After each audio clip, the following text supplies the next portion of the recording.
سلام كمي تحدرو كبراتن فتواتن تخطاتلتي مدف سابوين تايمس لمون كم تلمود ناس ساعات زحرنا لكم حصرتن وانا نزبلنا مزيناتات حزنا لكم مصينا لنا نسنا مكتالكم نقدم فلمعك عندنا نقطتهم نباكم كنقبل سبر زيناتات بتدغاغامي اندات سمعوا يركبوا بفله ابي كل العفار تولعوا مزتفخاله كبيد كوينات تحيزو زتسبعوا سبر زيناتات ابنا لهم انت مدلاونا نباكم كنقبلنا ابز غداي اي تگيتاچو ردا مجلس زرقح انتخون بتمساسالي كل العفار وانترر زباله مجلس يزرقح لهم بتقراري كن عززت سراوي تግራይ اب كلن عفار مس حزب عفار زغبرو حزباو مدرخ دما خالي حدش سبر زينا خوينو قلقليل يركب كوراتن فتواتن تخاتلتنا بقلطف زيناتاتنا نخبصحكم لايك كومنت شير سبسكرايب ندغوركم اكل بيسبنا نختكونو اندحتتنا نلومنا بزحرنا لكم سبر زيناتات زكاتته علتهم دلاونا كنسكركم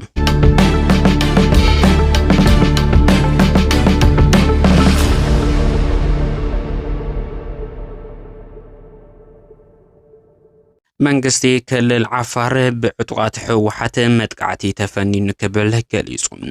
منغستي كل العفار تمال اماسيو اب زرغحو مقلص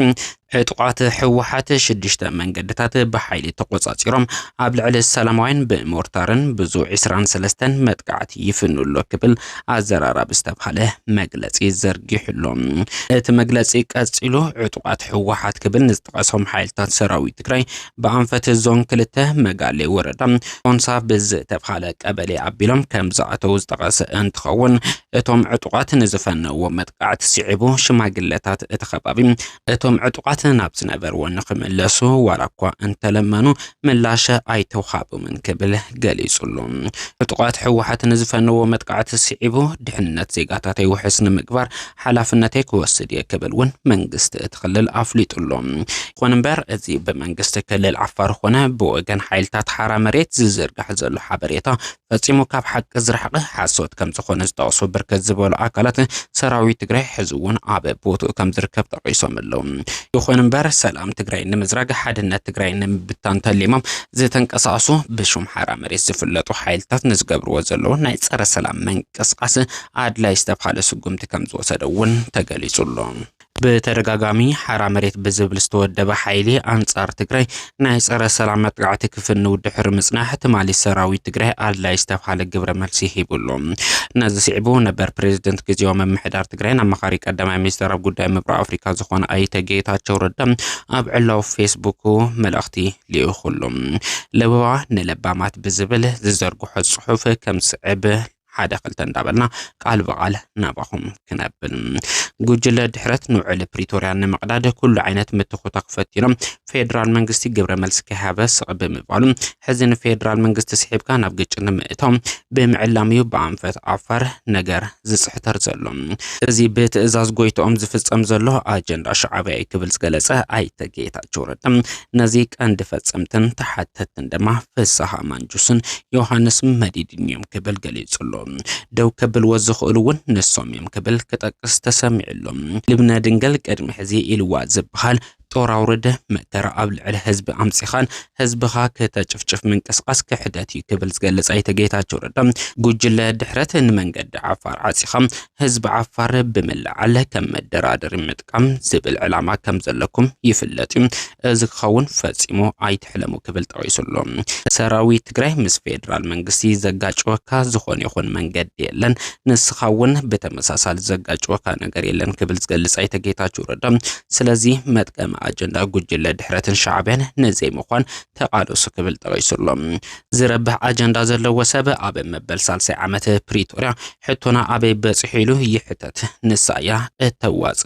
ዋላ ነግዚኡ ክብልውን ኣብ ዘሕለፎ መልእኽቲ ጠቂሱሎም እዚ ከም ዝሉ እንዳሃለ ኩብራትን ፍትዋትን ተኸታተልተና ሕዚና በሳባውያን ሚድያ ዝበጽሕ ሓበሬታ ከም ዘመላኽቶ ኣዘዝቲ ሰራዊት ትግራይ ኣብ ክልል ዓፋር ኣብ መንጎ ህዝቢ ትግራይን ህዝቢ ዓፋርን ቅርሕንትን ንምፍጣር ዝግበር ዘሎ ሽርሕን ንምፍሻል ህዝቢ እቲ ከባቢ ኣድላይ ዝተብሃለ ቃል ዝገብር ጻዊዕ ዝገበርሉ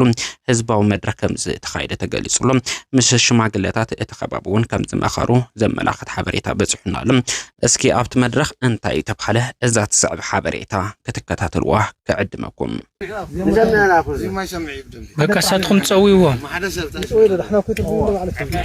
هاي بعنا نردي ولا بعلنا من ودرا هو تمر بالكاتاش متبورم ያው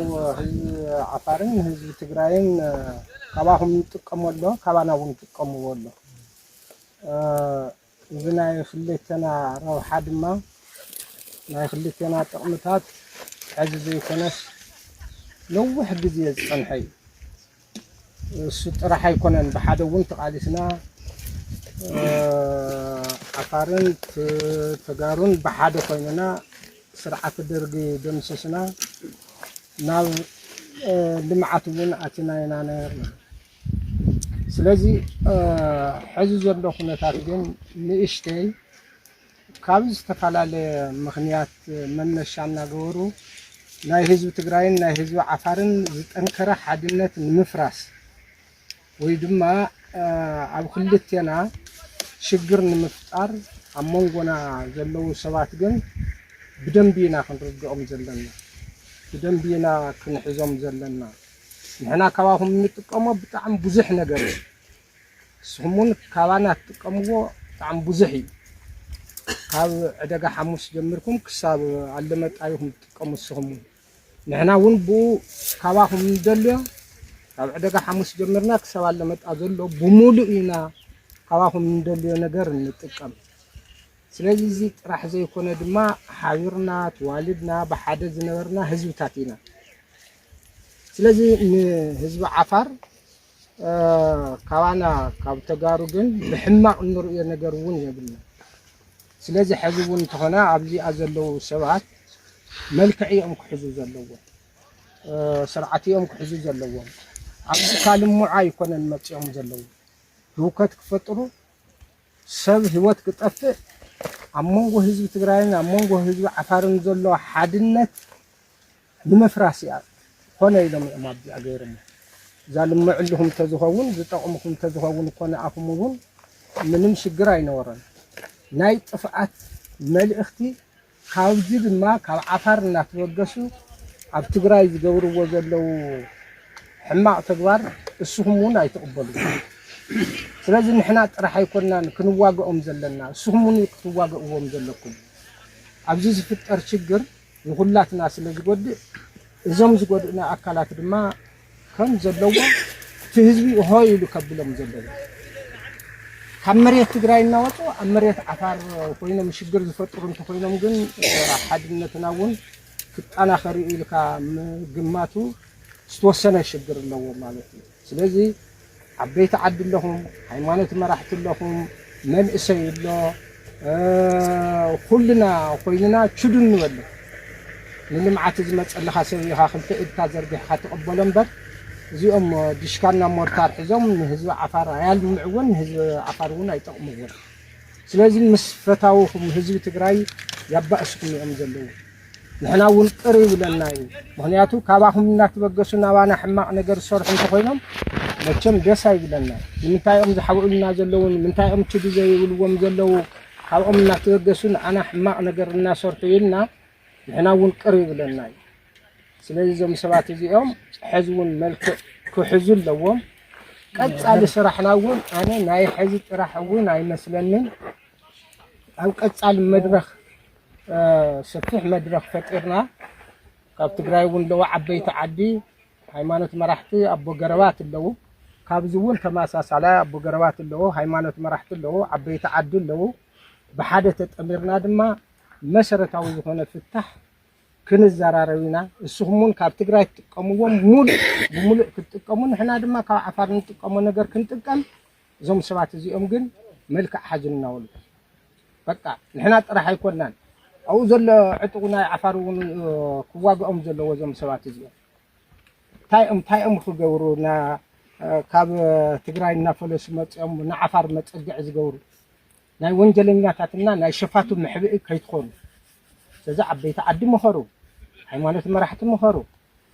ትድወልዎም ናብ ዝመጻኹም መኸይድኩም ናይ ባዕርስኩም ጉዳይ ወልዎም ኣብ ዓድና ግን ህውከት እግርግር ኣይትጠሩና ምባል ይካኣል ስለዚህ ኩልና ማለት ንናይ ባዓርስና ረባሓ ሕዝና ሓድነትና ክናስጥም ኢና ዝግን መሬትና ንሃብና ዘያድሊ ሸፋቱ ኣብዚ እውን እናተኣከቡ ካባኹም እናመፁ ዛድምና